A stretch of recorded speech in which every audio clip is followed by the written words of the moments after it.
G'day guys, Maxi here.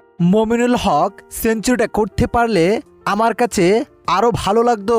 দর্শক, মমিনুল হক ও নাজমুস শান্তর অবিশ্বাস্য ব্যাটিং তাণ্ডব দেখে লাইভে এসে তাদেরকে প্রশংসায় ভাসিয়ে কি বললেন বিশ্বের অন্যতম সেরা তারকা ও অস্ট্রেলিয়ার একমাত্র তারকা গ্লেন ম্যাক্সওয়েল। জানুন বিস্তারিত। দর্শক, পাকিস্তানের বিপক্ষে প্রথম টেস্ট ম্যাচে মাঠে নেমেছিল প্রথম দিনে বাজেমাত গুটিয়ে ফেলেন মমিনুল হক ও নাজমুস শান্ত।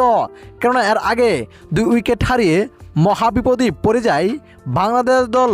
তবে এখান থেকে বাংলাদেশ দলকে অবিশ্বাস্য ব্যাটিং তাণ্ডবে রানের কাতায় পৌঁছে দেন মমিনুল হক ও নাজমুস শান্ত। তবে নাজমুস শান্ত সেঞ্চুরি রানে আটকে যায়, যেখানে 101 রান করে এলবিডব্লিউর ফাঁদে পড়ে আউট হয়ে টেবিলে ফিরে যান অধিনায়ক শান্ত। এরপর মনে হচ্ছিল মমিনুল হক সেঞ্চুরি করবেন, কিন্তু না, মাত্র 9 রানের আক্ষেপে সেঞ্চুরি মিস করলেন তিনি। 91 রান করে এলবিডব্লিউর ফাঁদে পড়ে টেবিলে ফিরে যান। শেষ বিকেলে অবিশ্বাস্য ব্যাটিং তাণ্ডব করেন মুশফিকুর করিম। তার ব্যাটিং তাণ্ডবে প্রথম দিনেই বাজেমাত ঘটান ব্যাটিংয়ে বাংলাদেশ দল।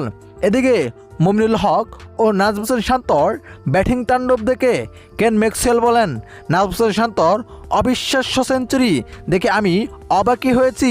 তবে মমিনুল হক সেঞ্চুরি করতে পারলে আমি খুব খুশি হতাম। তাদের দুজনের ব্যাটিংয়েই অবিশ্বাস্য। তারা একদিন বাংলাদেশকে ভালো এক জায়গায় পৌঁছে দেবে। তাদের জন্য দোয়া ও শুভ কামনা রইল।